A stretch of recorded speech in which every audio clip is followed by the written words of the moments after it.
Bueno, hoy es, como he dicho, un invitado que la verdad que es un honor tenerte aquí. Estoy hablando con Enzo Cavalier, que es el fundador de Startupeable, una comunidad que ofrece contenido y recursos para startups en Latinoamérica. Y es un inversionista asociado de Rich Capital, que es un fondo de inversión de capital de riesgo basado en Silicon Valley y especializado en la industria de EdTech. Gracias por estar aquí una vez más, Enzo.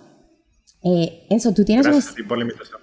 Claro que sí. Tú tienes una historia bastante interesante de cómo llegaste al mundo de VC y sobre todo esa pasión por el ecosistema de las startups en Latinoamérica te ha motivado a ayudar a muchos otros desde la información y el contenido de valor. Cuando hablé contigo dijimos, vamos a hablar de tech porque es una industria que está creciendo muchísimo, que tiene infinitas posibilidades para todos, aparte de que es una industria que a ti te apasiona. Y creo que si hoy tenemos en los oyentes personas que estén intentando montar un EdTech, que están trabajando en una o que simplemente les interesa esta industria, creo que van a aprender bastante. Entonces, sin más preámbulos, voy a empezar rapidito para ti qué es un EdTech y cómo ves esta industria a nivel regional en Latinoamérica ahora mismo. Vale. Yo siempre digo de manera muy sencilla que EdTech es la interacción entre tecnología y educación, con dos propósitos muy sencillos, que es incrementar la calidad y el acceso. Es decir, mejor calidad a un precio mucho más accesible para que más gente pueda tener acceso a una buena educación, ¿no? Si todos pudiéramos pagar una educación privada personalizada, pues fácil, no necesitaríamos EdTech probablemente, pero la verdad es que un porcentaje muy pequeño de la población puede acceder a esas prácticas. Latinoamérica, a ver, la oportunidad es gigantesca. Yo siempre doy un ejemplo muy sencillo para explicar cuán grande pienso yo que es la oportunidad de tech en Latinoamérica. Hoy día en Latinoamérica todo el mundo habla de fintech y hay miles de millones por año. Cuando uno ve las gráficas de Venture Capital, de la inversión, pues casi el 80% o 70%, no, les pasáis el cálculo, creo que era como 60-70% va a fintech. Sí, está por ahí. Este boom de fintech ya pasó en India hace 10 años. Y hoy en India lo que está pasando en fintech en Latinoamérica pasa en EdTech. Es una locura. Todos los emprendedores, o la gran mayoría de emprendedores, ex operadores que salen de las grandes compañías, los Ubers de India, todo el mundo quiere emprender en EdTech. Es un sector que está muy hot, obviamente muy empujado por casos de éxito como Byju's, que es la empresa de EdTech más grande a nivel mundial, o más valorada, si no me equivoco, que ahora van a ser públicos supuestamente. Entonces, ha habido como este gran ejemplo de éxito y hoy día EdTech en la India levanta muchísimo capital. Creo que me atrevería a decir que, no sé si igual capital que FinTech, pero genera tanto interés como FinTech y talento muy bueno, tanto el inversor como el emprendedor que está yendo al sector. Los Sequoias, Matrix, Lightspeed, los grandes fondos de Venture Capital globales están invirtiendo activamente en EdTech en India. Hay mucho capital, las valuaciones son infladísimas porque obviamente el sector está súper hot, casi como pasa en FinTech ahora en Latinoamérica. Yo tengo la convicción de que eso va a pasar en Latinoamérica con EdTech, un poco siguiendo la ruta de FinTech. ¿Cuándo? Pues un par de años, de repente. Yo creo que ya está pasando. No me atrevería a decir que ya está pasando. Creo que han habido un cohort de compañías que han madurado. Los Creana, Descomplica en Brasil, Platzi, Coderhouse, etcétera, que ha hecho que este año, entre el último año y estos meses, haya habido bastante capital yendo a EdTech, pero creo que son las startups grandes. Espero que en un par de años este nivel de hot o de trendiness pase también a las startups mucho más nacientes del sector y pues que de pronto, así como hoy día hacer fintech es cool, hacer EdTech sea súper cool. Ojalá que sí. Además, acabas de decir algo muy importante y un dato curioso que voy a compartir es, aunque tech todavía es pequeño en Latinoamérica, yo ocupa el cuarto lugar a nivel de crecimiento sostenido. O sea, ha crecido en los últimos, desde el 2013, un 14%. Y bueno, está claro que COVID aceleró este crecimiento a nivel mundial porque forzó a muchas empresas a buscar estas soluciones. Entonces, hoy nos vamos a enfocar en 3 verticales que tú, cuando hablamos, me contaste, Ana, hay 3 verticales en EdTech que son estas herramientas que se enfocan en K-12, estas herramientas que se enfocan en educación superior y las que se enfocan en la formación de talento humano. Entonces vamos a empezar con el K-12, que son como todo este sector de startups que se enfocan en ayudar a los más pequeños en la formación para estas edades más tempranas. Y según datos de Estados Unidos, que imagino que en Latinoamérica será un poco menos, se gastaron más de $35.8 millones en herramientas de K-12 en 2020, que es bastante dinero. Entonces, quiero preguntarte un poco de esto, ¿cómo ves este sector del ECT creciendo actualmente en Latinoamérica y qué oportunidades ves tú para estos emprendedores? Vale, a ver, para quienes no estén muy familiarizados con el término K-12, es la manera en que en Estados Unidos o en el mundo angloparlante se conoce al segmento de educación, digamos, educación básica, creo que se dice en Latinoamérica. Sí, como básica, primaria. Primaria y secundaria, y en México pues es primaria, secundaria y prepa, digamos. Entonces un poco la educación entre los 3, 4 años hasta los 16, 17 en la etapa escolar. Sí, en Estados Unidos creo que nos gustaría apuntar hacia allí, creo que estamos lejos. Parto digamos, de la analogía de que muchas veces buscamos soluciones para problemas latinoamericanos fuera de Latinoamérica, y digamos, los X para la TAM es un ejemplo, el Uber de tal para la TAM, etc. Creo que el gran problema en educación es que es muy difícil hacer esas comparaciones.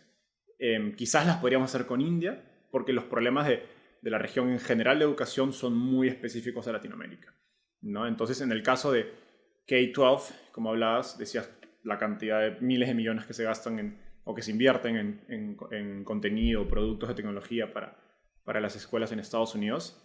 La verdad es que hay mucho de ese dinero, la gran mayoría, no viene del sector privado, viene del sector público. O sea, el gobierno americano provee funding, ¿no? a los colegios, tienen toda una estructura de school districts, que las escuelas están organizadas a nivel de cada estado, y luego a nivel de cada county, si no me equivoco, un conjunto de counties. Y a través de eso el gobierno invierte capital, y pues las escuelas públicas pueden acceder a los mejores productos de EdTech, productos curriculares, profesores, etc. Y obviamente se tiene una mirada de diversidad y de que haya igualdad de oportunidades, que no importa si eres de un estado más pobre, que puedas tener acceso a lo que acceden en California, que de repente es el estado más rico, o Nueva York, etc. Eso en Latinoamérica no existe. Ya. O sea, partiendo de eso, ¿no? O sea, tienes un segmento donde entre 20 y 30% de la población en Latinoamérica va a colegio privado, el resto va a colegio público. Pero esto que he explicado de lo que pasa en el sector público en Estados Unidos, pues no se replica en el sector público en Latinoamérica, ¿no? Obviamente hablas de gobiernos con mucho menos recursos, obviamente grado de corrupción, también ineficiencia en el gasto, en educación pública, etc. Entonces, creo que son muchas razones que han hecho que invertir en startups, emprender en ese segmento de EdTech para esta etapa de la vida de una persona, sea bastante complicado. Entonces, yo he conocido múltiples startups de EdTech enfocándose en K-12. La verdad es que muchas de ellas con productos muy buenos, y usualmente sufren porque es difícil vender. Y es difícil venderle al gobierno, por no decir casi imposible, si es que obviamente... Claro, uno siempre puede ir creo que al filo de lo legal para poder venderle al gobierno. Creo que la gran mayoría de gente que está en EdTech es un segmento tan difícil de hacer que la gente lo hace por las buenas razones de pues, impactar. Entonces no creo que vaya a cruzar esa línea, entonces no tiene sentido, entonces ni hablo de eso. Entonces, en general, vender al sector público es muy difícil, no solo para educación, pero quizás para cualquier otro sector. Y luego, entonces la gran mayoría de cosas que han pasado, creo que han pasado enfocadas en el segmento privado, de la escuela privada. Que hay países, en Chile creo que funciona muy bien, donde es subsidiado por el gobierno también chileno. En Perú, México, Colombia, Brasil, Ecuador, en los últimos años en los últimos 10, 20 años, a medida que Latinoamérica ha ido creciendo, y sobre todo la clase media, ha habido un gran incremento de la penetración de escuela privada, donde básicamente gente que pasaba de segmentos bajos a clase media, una de las primeras cosas que hace es meter a su hijo al colegio, a un colegio privado, porque pues sabe todos los problemas que tiene la escuela pública en la región. Y a partir de eso es que han empezado a aparecer compañías que hacen software, de administración, LMS, compañías que hacen contenido. Pero la verdad es que no ha habido, digamos, uno no piensa en un Creana de K-12, ¿no? O en un Platzi, ¿no? O en un Corehouse, porque no ha habido ninguna compañía que despegue, pese creo que sí han habido intentos, porque es muy difícil venderlo al sector privado. Yo creo en general, porque a no ser que vayas a las universidades, a los colegios, perdón, con mucho más recursos, la gran mayoría del sector clase media, tampoco es que sean colegios con mucho dinero, es una primera creo que hipótesis. Y la segunda es que es difícil venderlo a colegios privados. ¿Y por qué? Porque la gran mayoría de los colegios privados usan pocos proveedores, ¿ya? Porque son colegios que operan como si fueran pymes. En Estados Unidos se dicen mom and pop, o sea, son profesores que empezaron enseñando, se juntaron con un grupo de profesores y decidieron poner un colegio, o de repente son colegios familiares o colegios relacionados a algún grupo religioso que tienen 2 o 3 colegios. Entonces no son grandes empresas, son pymes administradas de una manera no muy sofisticada. Entonces tienen pocos proveedores y tampoco es que le pongan mucho control de calidad a sus proveedores. Por lo tanto, ¿qué pasa? Hay un cuasi oligopolio de las editoriales, que son las empresas que publican, que hacen los libros de texto, sobre todo, que es la parte más relacionada al aprendizaje en K-12, pues compañías como Santillana, que sobre todo son compañías españolas, la gran mayoría, Santillana, SM, hay un par más, Anaya, que básicamente dominan de punta a punta todo el consumo curricular y relacionado a aprendizaje de los colegios. Claro. Literalmente desde pre-kinder hasta final de esto. Entonces son grandes contratos digamos, anuales y casi que eso previene la entrada a alguien que de repente venga con, oye, tengo un software para enseñar matemáticas o un software para enseñar ciencias o este producto que hace que la clase sea mucho más engaging, mucho más interactiva, porque los colegios todo su presupuesto lo tienen enfocado en estas editoriales, que obviamente tienen un trabajo de años de haberlo vendido en términos de marca, aunque también creo que tienen prácticas muy cuestionables de venta, donde, claro, pues si compras, te dice, compra todos los años y pues vale tanto, si me dejas de comprar un año te sube el precio,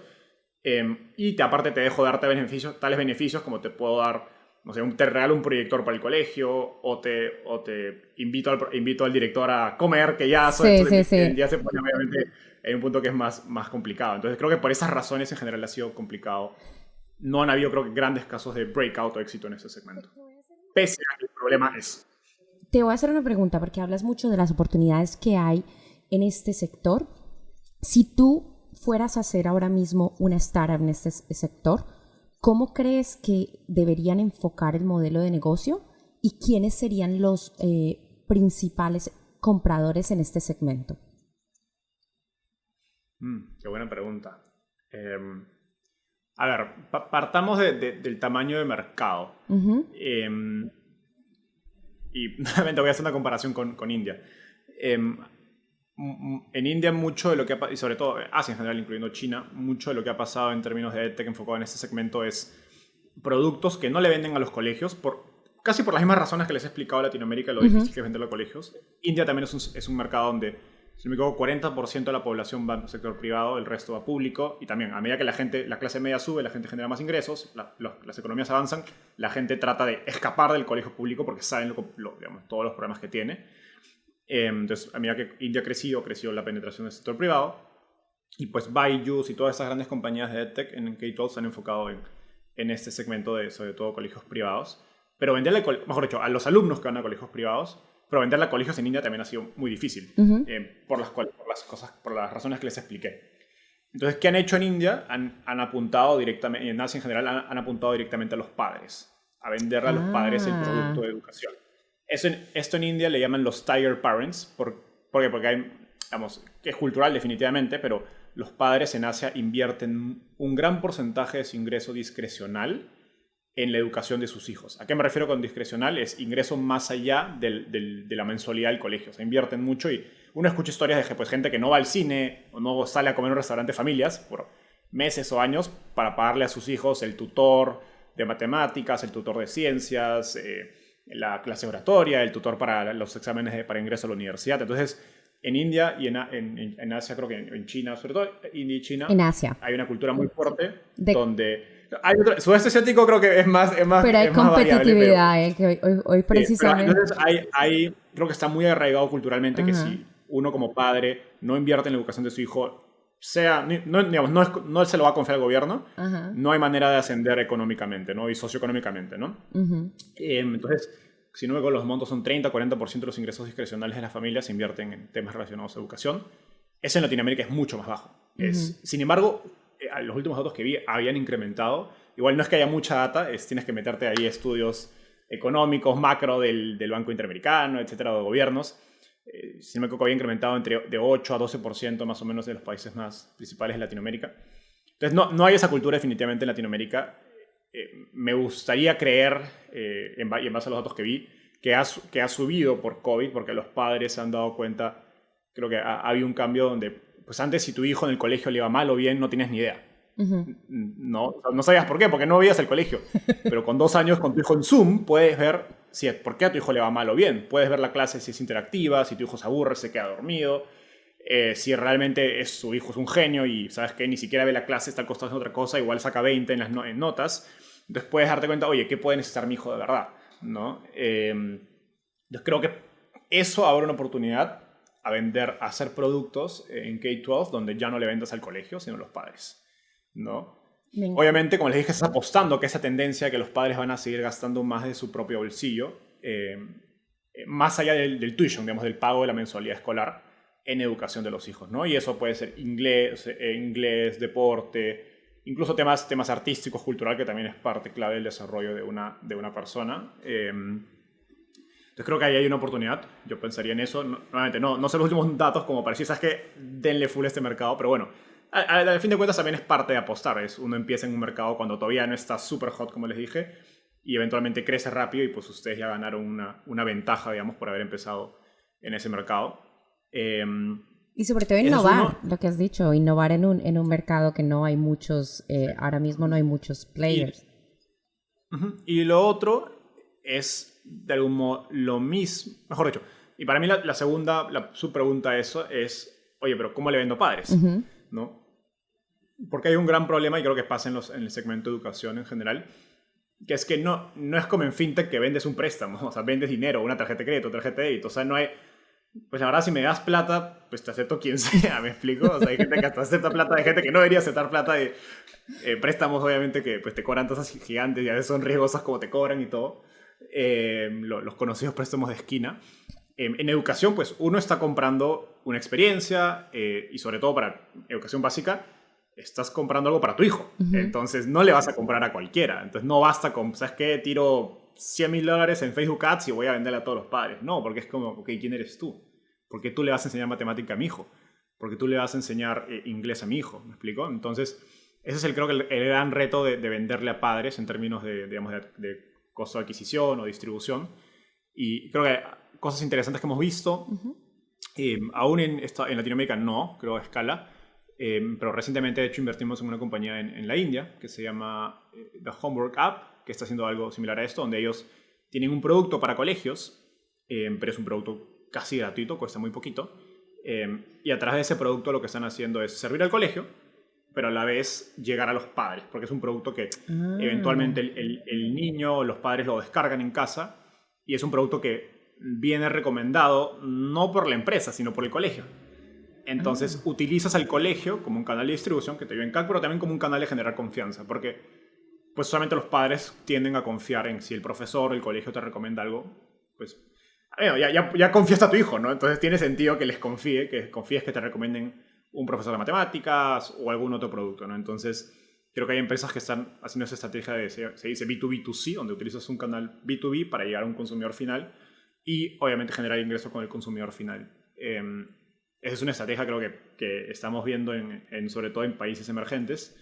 Creo que todavía es temprano para decirte, pero de algún modo como inversionistas hemos visto mucho los que van directo a B2C, a padres, es muy difícil. Ir puro B2B a las escuelas también es complicado por las razones que les comenté. Pues creo que ese intermedio parece ser prometedor, pues, pero bueno, es inversión de riesgo por algo, ¿no? Oye, no, me ha encantado, aparte he aprendido muchísimo y es como un poco lo que has dicho, esta estrategia es un poco, si nos ponemos a pensar, es la que hacen las farmacéuticas, que van donde los médicos prácticamente le venden a los médicos y los médicos son los que te recomiendan el medicamento. Entonces, yo creo que es súper interesante para esas personas que están buscando qué invertir, dónde invertir. Me ha encantado muchísimo todo esto que has dicho. Vamos ahora con la educación postsecundaria. Y claro, esta es una categoría que es como enfocada a esta educación superior y tenemos plataformas como has hablado antes, Platzi, Creana, que son expertos en estas materias y que también vienen siendo como un parte de este Creative Economy. Voy a empezar con las más preguntas, pero voy a cambiarlas un poquito y es, en este sector, ¿qué oportunidades ves en la región para que más jóvenes puedan acceder a estas herramientas? ¿Y cuál crees que es la oportunidad que hay para startups en este sector? A ver, en el sector postsecundario, como usualmente lo vemos en Reach, lo dividimos, digamos, en dos. Lo que llamamos Higher Education, educación superior, que de algún modo es el sector tradicional o el sector formal de educación superior, que obviamente son las universidades, institutos. En Estados Unidos hay los trade schools, que son institutos para aprender vocaciones, ¿no? o profesiones que requieren menos tiempo de estudio. Y luego está el sector, digamos, informal o no a través de instituciones tradicionales, que le decimos Workforce Development o educación para el trabajo o desarrollo para el trabajo. Donde creo que Workforce Development es donde calza las compañías que la gran mayoría conocemos, Creana, Platzi, Color House, Digital House, etc. Entonces, empezando por el sector formal. A ver, la verdad no es que no está escrito en piedra, pero no es un sector que a nosotros nos genere mucha emoción en Latinoamérica y creo que en mercados emergentes en general. Porque y ahí es donde también difiere en el mercado contra Estados Unidos. En Estados Unidos sí invertimos en compañías que se enfocan en el sector de higher ed, en universidades. Por ejemplo, recientemente invertimos en una compañía que se llama Stellic, que de hecho incluso está expandiendo en Latinoamérica, que es un software para la experiencia universitaria de los alumnos y facilitar mucho, porque pues, si quienes han estudiado en una universidad en Latinoamérica seguro han utilizado un programa como Blackboard o Power Campus, etcétera, que pues, son programas cuya experiencia de usuario es pésima para el alumno, solo te confunde más que ayudarte. Entonces Stellic está atacando un poco ese segmento y pues los alumnos lo aman en Estados Unidos, ¿no? Y si bien está expandiendo en Latinoamérica, la verdad es que hay universidades grandes que pueden utilizar este producto, pero el segmento universitario en Latinoamérica es pequeño. ¿Por qué? Porque la gran mayoría, o sea, en Estados Unidos, si no me equivoco, 60-70% de la gente va a la universidad. Tienes pues decenas de universidades con muchos recursos, no cientos de universidades, sino miles con muchos recursos. De hecho, hasta las mismas universidades ahora invierten en startups a través de sus fundaciones o sus organizaciones, porque también están abiertas a la innovación. En Latinoamérica, aun cuando tengas universidades que estén más abiertas a innovar, la verdad es que es un segmento muy pequeño por dos razones. Uno, muy poca gente va a la universidad en general. Si no me equivoco, es un 20%, o entre 15 y 20% de población graduada en edad universitaria. Y yo creo que por dos razones. Uno, si bien hay universidades públicas, hay universidad pública buena en Latinoamérica, creo que todos los países tienen algunas universidades públicas buenas, son pocas. Entonces, pues se vuelve muy competitivo y todo el mundo ha escuchado esos exámenes de ingreso. En Perú, por ejemplo, en la uni es conocido la uni o la San Marcos, donde pues, decenas de miles de personas dan un examen y casi que si no eres un genio está bien difícil ingresar o tienes que prepararte demasiado. Y entonces, pues por eso hay pocos sitios para una buena universidad pública y mucha de esa gente, o si no entra, pues no puede pagar, no va a la universidad, o va al sector privado. En el sector privado tienes, creo que dos grandes tipos de universidades.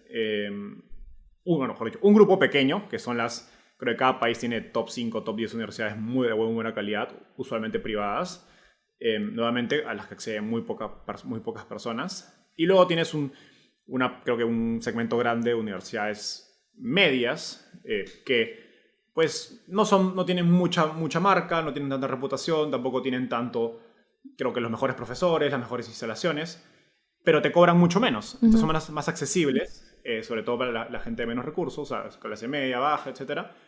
Pero uno dice, oye, claro, si te están cobrando $100 o $200 al mes, es difícil dar un buen servicio de calidad, ¿no? En persona, con buenos profesores. Entonces, es un tema entre acceso y capacidad de pago que creo que para nosotros no hace muy interesante en general el sector de educación superior en Latinoamérica, el formal. O sea, eso el formal, pero hablemos del informal, porque te iba a preguntar, está claro que ir a la universidad en Latinoamérica no es fácil, no todo el mundo tiene acceso ni los recursos, pero hay muchísimas de estas EdTech que lo que están haciendo es enfocarse en ayudar a personas que no tienen acceso a ir a la universidad, en adquirir ciertas destrezas e incluso muchísimas de ellas más importantes que la universidad. Entonces, hablemos del informal un poquito y cómo ves la oportunidad en ese sector. Sí, entonces como conclusiones, justo porque les digo, porque como tan poca gente tiene acceso realmente a la universidad, vemos que la oportunidad está más bien en cómo a esa gente que no está accediendo a la universidad, a una buena universidad de calidad que le ofrezca un buen trabajo, buenos, digamos, prospectos laborales, le podemos ofrecer en el otro segmento, ¿no? Que es el segundo que hablaba y el que mencionas de más informal. Y ahí parto de una premisa que es casi siempre lo decimos en Rich, que es en mercados emergentes la educación es ROI-driven. O sea, tiene que tener retorno. Si estás educando, pues no sé, en filosofía, que no tengo nada en contra de filosofía, o sociología, o política, genial, pero muy poca gente tiene digamos, la capacidad de poder tomar una carrera que la verdad es que en el mercado laboral tienes demasiadas incertidumbres si te va a retornar o no. Entonces, la gran mayoría tiene que decir, oye, yo voy a invertir 100, 200, 500, $1,000, ¿cuál es mi ROI? ¿Cuánto puedo ganar en sueldo? ¿No? Y eso nos lleva a los segmentos que hemos hablado de compañías como Creana, Platzi, etcétera, donde, creo que la oportunidad es enorme. O sea, vayan a comparar el número de jóvenes, gente que no iba a la universidad, contra el número de usuarios que tiene Creana o Platzi o Coderhouse, el mercado todavía hay millones, decenas de millones que pueden estar utilizando esos productos. Entonces, o sea, Creana, Platzi parecen grandes, pero no son tan grandes comparado al tamaño de mercado en Latinoamérica, que sobre todo es una población tan joven. Entonces, ahí creo que digamos, vemos, te diría, 2 o 3 cosas interesantes. Uno, primero creo que el segmento que se enfoca en habilidades digitales ya está difícil de competir, porque creo que era el low hanging fruit por lo que estaban pasando en la región en términos de digitalización, de más capital yendo a startups. Entonces Platzi, Creana, Coderhouse, Datahouse, creo que ya corrieron esa ola, ya son compañías que están... No creo que va a haber un solo ganador, creo que las 4 van a crecer, esperemos ser unicornios, pero creo que entrar a ese sector ya está bien difícil porque ya hay 3, 4 jugadores muy bien posicionados, muy bien capitalizados, con presencia a lo largo de toda la región, incluso tanto en Spanish Latam como en Brasil. Entonces está difícil y tienen marcas, que eso es importante, como es un segmento informal, o sea, no es la universidad, es importante la marca de la empresa. Entonces, hoy día, por ejemplo, la gente dice, oye, yo estoy en Coderhouse, yo estoy en Platzi, y la gente lo reconoce porque sabe la calidad de estos lugares y llevan años enseñándote marketing digital, programación, etc. Entonces, esa marca reemplaza de algún modo o juega un rol tanto para atraer al talento como para validarte frente a empleadores, que es el rol que en las universidades juegan los certificados, ¿no? Tú fuiste a tal universidad, fuiste a tal otro lugar y tienes un papel que te dice eso, ¿no? Ese segmento creo que está difícil de competir a no ser que hagan algo súper innovador, que es raro, es la verdad. Luego creo que hay 2 segmentos interesantes. Uno es, y justo lo vi en los comentarios, institutos. En Estados Unidos se dice trade schools, vocational schools. Creo que hay un segmento interesante en habilidades para las que no se requiere... Son más relacionadas a industria, quizás a manufactura, maquinaria pesada. Sobre todo en Latinoamérica, donde hay mucho de industria primaria, de petróleo, de minería, etcétera. Creo que ahí hay una oportunidad. Creo que hay buenos institutos tradicionales, digamos, físicos en cada país. Pero son poquitos y siempre se escucha de cómo tienen que importar técnicos de otros países, de Europa, etcétera, porque no hay ese personal súper calificado que sabe usar ese tipo de taladro o ese tipo de, no sé, de tractor muy específico. Creo que y son trabajos que se pagan muy bien, es la verdad. O sea, pagan 5 o 10 veces el salario mínimo en cada país. Entonces creo que hay una oportunidad de hacer eso a costos mucho más baratos, más accesibles. Accesibles no solo desde la perspectiva de precio, sino geografía, porque creo que hay poca oferta de ese tipo de educación en Latinoamérica y sobre todo está enfocado en las capitales. Entonces, si no eres de una provincia, etcétera, está difícil acceder si es que no tienes la posibilidad de viajar. Creo que hay una posibilidad de hacerlo online, aunque también hay que pensar, oye, en la parte más aplicada, donde tienes que utilizar la maquinaria, pues cómo puedes apalancar de repente la capacidad instalada de otros proveedores. Entonces, cosas de ese tipo hemos estado viendo en Estados Unidos, donde también es un segmento que es muy interesante. Como que empresas que hacen educación online de capacidades técnicas y a la vez tienen modelos paralelos como Airbnb, donde pueden alquilar el equipaje o la maquinaria pesada de otras empresas que no lo están utilizando para poder aprender en eso, digamos, en la práctica, porque son trabajos que requieren practicar. Que no puedes aprender, digamos, no es como marketing digital que lo puedes aprender en una computadora desde donde sea, ¿no? Entonces sí, creo que es eso. Y el otro punto interesante es que vemos que, y eso conecta con lo anterior, con la educación superior. Creo que muchas de estas compañías grandes como Platzi, Creana, Corehouse, un poco empujadas por las ganas de ir a un mercado más grande, van a ir cada vez yéndose más atrás. Entonces, ¿sabes qué? Hoy día el mercado de Platzi, Corehouse, digamos, yo diría que, una gran mayoría son gente en edad de trabajar, que está trabajando y está invirtiendo de su propio salario en estas escuelas, que les permite estudiar un poco con bastante flexibilidad, etcétera, a un precio accesible, obviamente buscando eventualmente poder mejorar su sueldo, cambiar de trabajo, etcétera. Creo que entonces es un segmento que te diría tiene entre promedio, no sé, 25 años, 35 años, 40 años, pero creo que van a empezar yendo más atrás. O sea, van a empezar, oye, ¿por qué no competir directamente a la universidad? ¿No? Ofrecer producto para gente de 15 años, 17 años, 18 años que de repente sale y es gente que es muy digital first, que nacen con TikTok, etcétera, con Instagram, y ya han pasado por COVID, por lo tanto tomar una clase online para ellos es normal. Incluso puedo ofrecerle una clase online 10 veces mejores que la experiencia aburrida que les ofrece su universidad, donde básicamente hicieron copy-paste de la clase a un Zoom, que así no funciona. Entonces ahí creo que hay mucha oportunidad para que donde esas empresas van a ir yéndose hacia atrás, y como tienen marcas conocidas a nivel digamos, el consumer, como Creana, Platzi y Corehouse, van a poder empezar a ofrecer para gente más joven, y de algún modo ahí es donde pienso que se van a empezar a competir con las universidades y van a tener propuestas interesantes, ¿no? Yo creo que lo que has dicho de vocational training en este caso, yo que lo vi también, yo estudié, incluso hice uno en España, es algo que se usa mucho en Europa también, y creo que es un sector que creo que va a despuntar en Latinoamérica, como has dicho. Tocaste antes el tema de lo que es el workforce developing, que todavía en Latinoamérica no está tan avanzado como en otros sitios, pero sí, ¿qué oportunidades ves aquí para estas empresas que quieren empezar en este sector? ¿Y cuál sería como el modelo de negocio para enfocarse en este sector? Porque aquí en esto tengo apuntado que tenemos Talently, por ejemplo, es una de ellas, Ubits, Arbusta, que son estas herramientas que se encargan de formar a las personas que ya están trabajando, incluso venderle a empresas estos cursos para que sigan formando a sus empleados. Sí. A ver, creo que los ejemplos que has mencionado son muy variados. Talently está muy enfocado en ¿cómo se dice? En desarrollo de software mid-senior, o sea, gente ya, como tú dices, está más avanzada, pero es un segmento muy específico de tecnología. Creo que Talently ha explotado un nicho muy, muy interesante.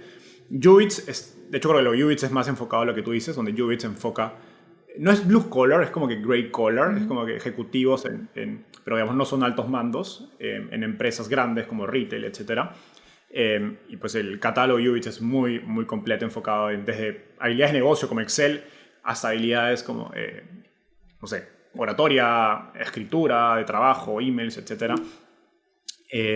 Que creo que, o sea, Ubits de algún modo compite con las capacitaciones que antes eran presenciales en empresas. Entonces, yo creo que es un segmento que ya hay competidores. Creo que lo más interesante es workforce, al menos del lado técnico, en el sentido de, oye, ¿cómo enseñamos? No sé, vamos a una minera y le ofrecemos un producto para entrenar a su gente, ¿no? Eso lo hizo en Chile, algún par de compañías haciendo esto.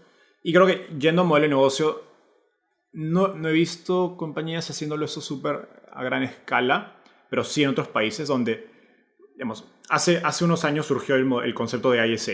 No sé si han escuchado en el público, que era Income Share Agreement, donde la promesa era que el alumno, digamos, tú como alumno no pagabas nada por delante, sino que pagabas una vez que empezabas a generar ingresos gracias al programa que habías pasado. ¿Como la banda? Lambda School fue el pionero. O sea, ya había habido antes que ellos, pero fueron los que lo pusieron realmente, lo que lo hicieron mainstream, ¿no? Y a partir de Lambda School, que de hecho Lambda School ha estado teniendo problemas, han incluso pivotado y cambiado el contrato, porque es un modelo de negocio muy difícil de escalar, donde la promesa me parece increíble, porque es, oye, solo voy a... Imagínense que las universidades digan, oye, solo te voy a cobrar si es que te genero un empleo después. La mitad de universidades en Latinoamérica quebraría, no más. Entonces, porque muchas no tienen, su gente no tiene muy baja empleabilidad. Entonces, era una propuesta muy atractiva para el alumno. En términos de marketing, pues casi que se vende solo. Pero es un modelo de negocio muy difícil de escalar porque necesitas mucho capital de trabajo, digamos, por delante para poder financiar estas operaciones. Y de algún modo eres casi como una financiera, donde, oye, tienes que saber medir riesgo porque puedes conseguir el empleo a la persona, pero si no te paga y si tienes que estar persiguiéndolo para cobrar. Entonces, creo que durante muchos años, esa era la gran promesa. Creo que Lambda School, que es el más grande, ha estado teniendo problemas para escalar este negocio. Entonces, creo que la gente está buscando, oye, ¿qué tipo de modelos de negocio podemos hacer donde nos llevemos lo mejor del ISA y corrijamos las cosas más difíciles, ¿no? Entonces, ¿qué es lo mejor del ISA? Es, uno, que el alumno no tiene que pagar upfront o nada, o algo muy poquito, o algo muy pequeño, lo que lo hace accesible a más gente. Y dos, que te alinea los incentivos en términos de, pues, como empresa y como producto estás obligado a hacerlo mejor, porque lo contrario no vas a poder cobrar, ¿no? He visto en otros países modelos donde se le llaman, que están tratando de tomar eso y se llaman employer funded models, donde básicamente hay como bootcamps. Sí, que los pagan las empresas. Ajá, las empresas. Exacto, entonces son bootcamps financiados por las empresas que son tus eventuales empleadores. Sí. Creo que eso está muy interesante porque el alumno no paga upfront o paga muy poquito. Y pasa por un empleo que está muy enfocado, digamos, bootcamps para Google, para Facebook, y hay múltiples empresas, hay empresas de aviación, etcétera, que están buscando talento. Y durante ese proceso, no solo, digamos, obviamente a la EdTech que está dando el servicio le conviene porque cobra upfront al B2B y cobra incluso independientemente de que contrate a todos o no, porque cobras un precio por alumno. Obviamente tienes que tener igual un placement rate decente, porque pues si no la empresa no te va a decir, oye, sabes que el talento que me estás trayendo no nada que ver. Pero lo hace más escalable en términos financieros, en términos operativos. Y sí, lo mejor es que alinea, creo que, incentivos por ambos lados. No, y ese modelo de negocio, justo voy a entrevistar a alguien del tema, porque no sé si conoces a Oscar Giraldo, el cofundador ay, se me ha ido ahora mismo, se me ha ido la palabra ahora mismo, pero él justo está haciendo algo parecido, que ha hecho ya su empresa, está muy bien, y justo está haciendo otra empresa, y es justo ese modelo, y es formar a las personas en esos skills en concreto que la empresa necesita. Playbox, gracias, me han dado ahí, se me ha ido de la palabra. Entonces, justo lo voy a entrevistar porque su segunda empresa que está haciendo está enfocada en esto y me encanta el modelo de negocio, me encanta lo que está haciendo porque está por esos lados. Bueno, última pregunta. Lo he visto. Dime. Lo he visto en empresas, o sea, he visto modelos en Inglaterra haciendo ventas, luego lo he visto con developers, luego lo he visto con diseñadores, y lo interesante de estos modelos es que más allá del modelo de negocio es que durante ese bootcamp, como está hecho para una empresa, lo que tratan de hacer es como un apprenticeship donde estás aprendiendo, pero estás también trabajando para la empresa o un proyecto para esa empresa. Entonces ya te exponen a la cultura de la empresa e incluso a trabajadores de la empresa. Entonces hay incluso una mayor chance no solo de placement, de que la persona efectivamente sea contratada, sino de que tenga fit cultural y retenga mejor el talento, ¿no? Porque es como estás probando el trabajo o partes del trabajo antes de comprometerte a cambiar de trabajo o entrar por primera vez a un trabajo, ¿no? Entonces, en esas combinaciones entre modelo de negocio y esa experiencia de como que learning on the job o aprender en el trabajo, creo que hay múltiples combinaciones que se pueden aplicar a distintos sectores, a distintos tipos de profesiones, y creo que hay mucho por probar ahí. Yo he aprendido un montón hoy. Tengo la última pregunta y vamos a pasar rápidamente. Tengo un montón de preguntas aquí, entonces voy a intentar ir con todas. La última pregunta es, si tú tuvieras que empezar una startup en EdTech, de los 3 sectores que me has dicho, ¿cuál crees que sería el mejor y donde hay más oportunidad de negocio? Qué difícil pregunta. Si la empezaras tú hoy. Yo haría K-12. K-12. Ok. Ese segmento, o sea, pónganse a pensar, ¿quién es el Platzi? ¿Quién es el Creana? ¿Quién es el Cover House de K-12? No se te viene nadie a la mente. Cierto. Entonces, porque por todo lo que expliqué es muy difícil hacerlo, pero, o sea, yo siempre digo, no me imagino una Latinoamérica en 10 años una Latinoamérica donde en 10 años la gente siga aprendiendo con libros de texto. Donde lo único que hace el profesor es leerte un libro de texto y luego tú lo vas y lo relees en casa. O sea, no. Y te aprendes el examen. Estás en el futuro y estás aprendiendo por memoria, y luego tú ves las pruebas PISA y se refleja eso. O sea, Ahora, aprender matemáticas no es para aprender a calcular, es para aprender a pensar. Las matemáticas, entonces, y eso aplica para todos los cursos que uno lleva. Entonces creo que hay mucho por innovar en la manera en que, digamos, en productos de tecnología que permiten innovar la manera en que se enseña y la manera que llega el producto al alumno, ¿no? Con un producto interactivo, porque no... O sea, todos conocemos algún profesor bueno que hemos tenido. Yo siempre recuerdo un profesor Max en el colegio que era de matemáticas, que increíble. Y me digo, oye, ¿cuándo vendrá la tecnología que me permita clonar a Max y ponerlo en todo el mundo? Porque era un profesor que que le enseñaría matemáticas a todo el mundo de una manera increíble. Obviamente no se puede clonar a mi profesor Max, pero de repente hay un producto de tecnología que puede hacer eso con las matemáticas, otro producto con lenguaje, otro producto con lectura, otro producto con escritura, otro producto con ciencias, etc. Entonces ahí creo que hay muchísimas oportunidades y sobre todo impacto, porque pues creo que de nada sirve enseñarnos programación si no nos enseñaron matemáticas y ciencias cuando estamos escribiendo. Cuando estábamos creciendo de niño va a ser mucho más difícil. Claro, y si no se prepara ese futuro de los que van a aprender con Platzi, si no se prepara Sí, eso. es la base para la gente que va a aprender las habilidades de tecnología necesarias para la economía digital. Totalmente. Bueno, voy a empezar con las preguntas. ¿Listo? Entonces tengo aquí un montón. Voy a ir una a una. Están en el documento. Hicieron 2 preguntas por Instagram y luego tengo las preguntas que nos han hecho aquí. Entonces voy a empezar. Una es... listo. ¿Cuándo estás segura de que tu solución es la correcta en una industria como la de tech, donde, por ejemplo, tienes que esperar a que un estudiante cumpla su objetivo final o profesional? Qué buena pregunta.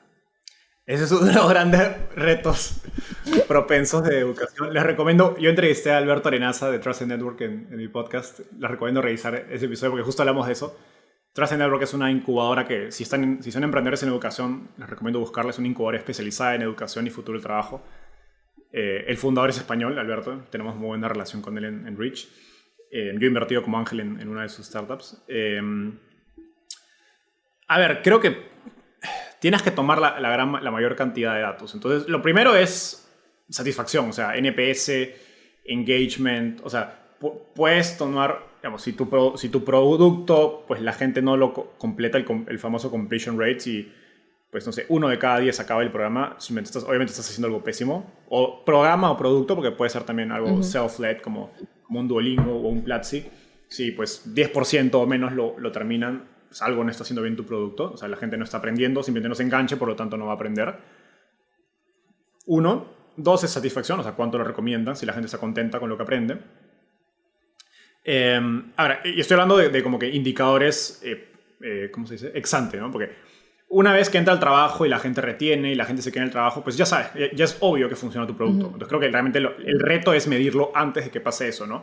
O sobre todo cuando estás empezando y pues tienes 10 alumnos, 20 alumnos, igual tienes que esperar unos meses para poder validar lo inicial.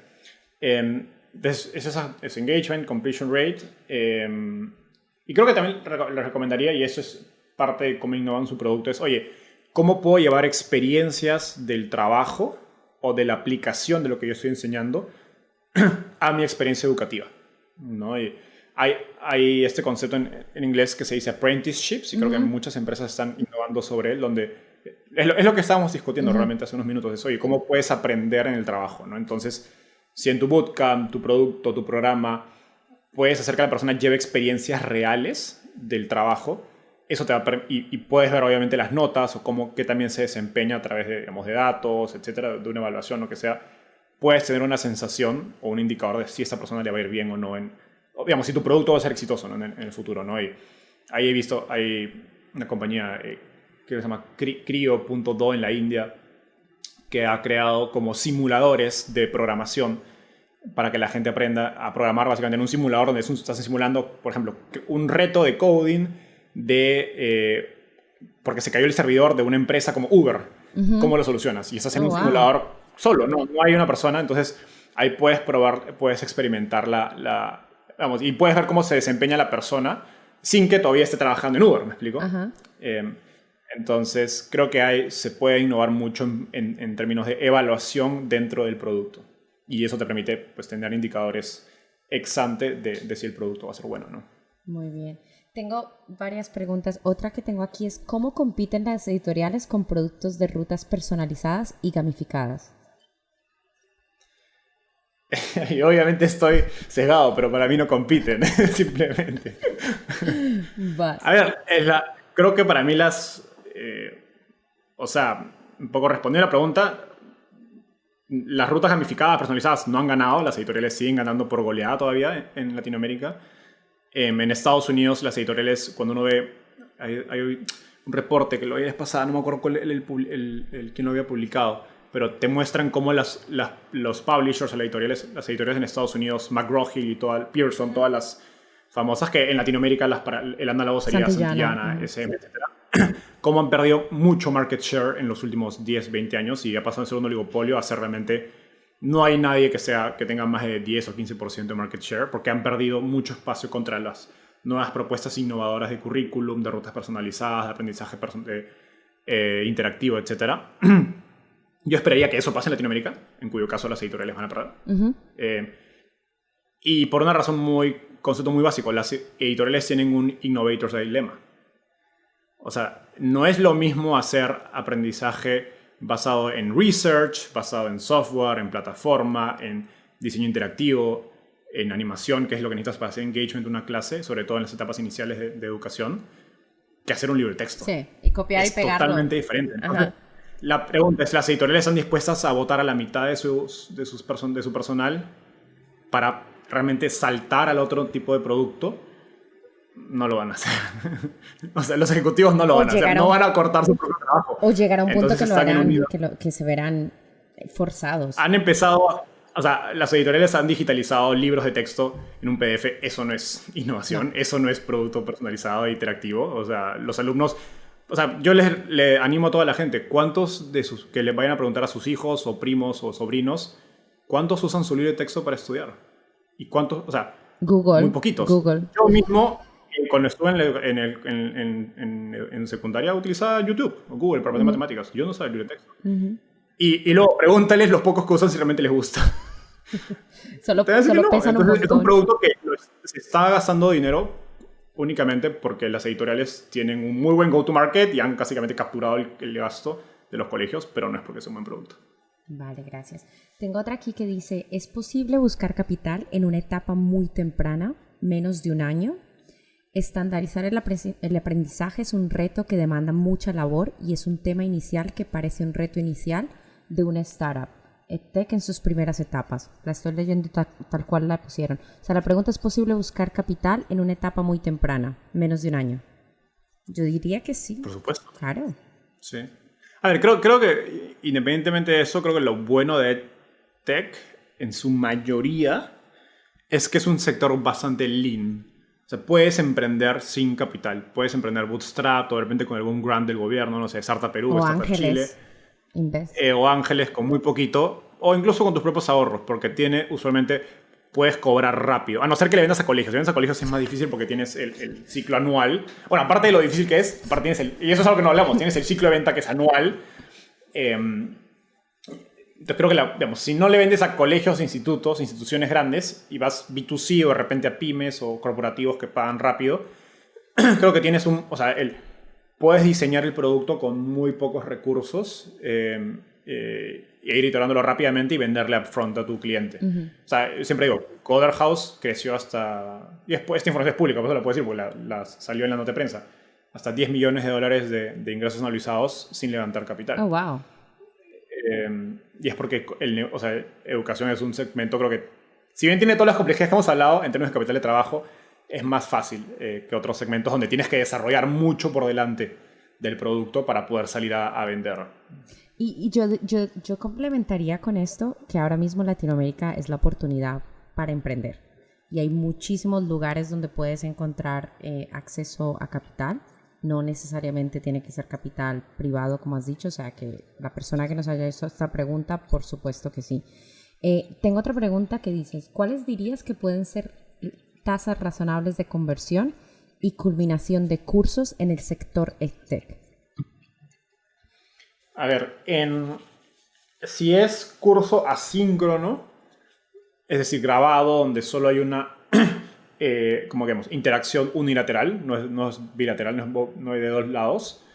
Creo que, a ver, estos datos son públicos, o sea, hay mediciones en los MOOCs de Coursera, EDX, Udemy, creo que tienen 10% o 5%, que es bastante bajo, ¿no? Y por eso esa es la gran crítica de los cursos grabados, de los MOOCs, que es Massive Open Online Course. Creo que los mejores MOOCs o plataformas grabadas llegan a 20, 30%, 40% y es wow. Porque, ojo que es un curso grabado, obviamente, pero por lo tanto es más escalable, tiene mejor margen, puedes venderlo más barato por lo mismo. Y luego del otro espectro tienes los cursos en vivo.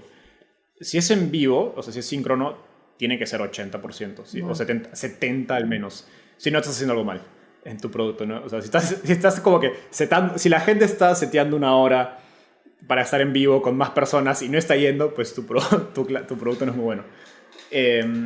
Y creo que lo interesante pasa en el medio, donde combinas ambos, porque el gran problema de hacer puro en vivo es que es menos escalable. Claro.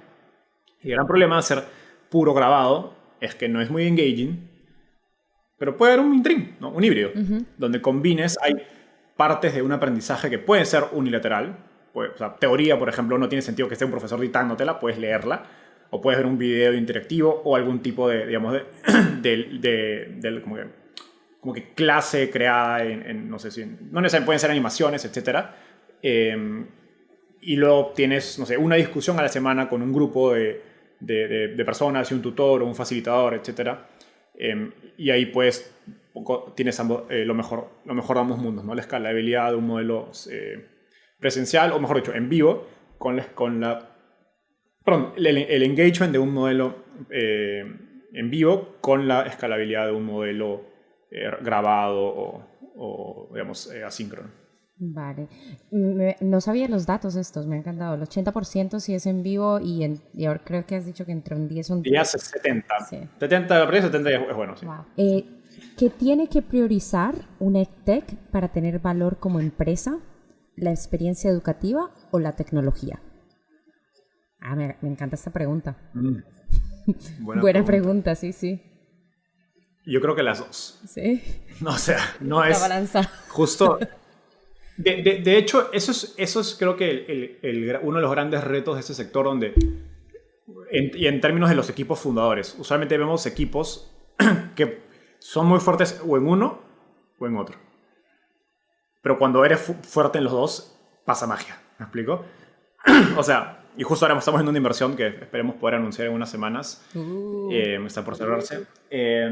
Que literalmente una de las cosas que nos sorprendió fue eso. Era un equipo en términos de experiencia educativa muy fuerte, o sea, muy basado en research, digamos, en papers, en investigación científica acerca de la manera en que enseñaban, que eso nos parecía increíble. Pero, digamos, eso también lo puede tener un profesor, ¿me explico? O un investigador. La pregunta es cómo eso lo llevas a un producto que sea escalable a nivel global, que los niños o los alumnos amen interactuar. Y eso es la tecnología, lo que te da en términos de, oye, pues tienes que ser muy bueno en producto, en diseño, en UX, UI, whatever. Pero de repente hay animaciones, de repente tienes programadores de videojuegos para hacer esto, etc.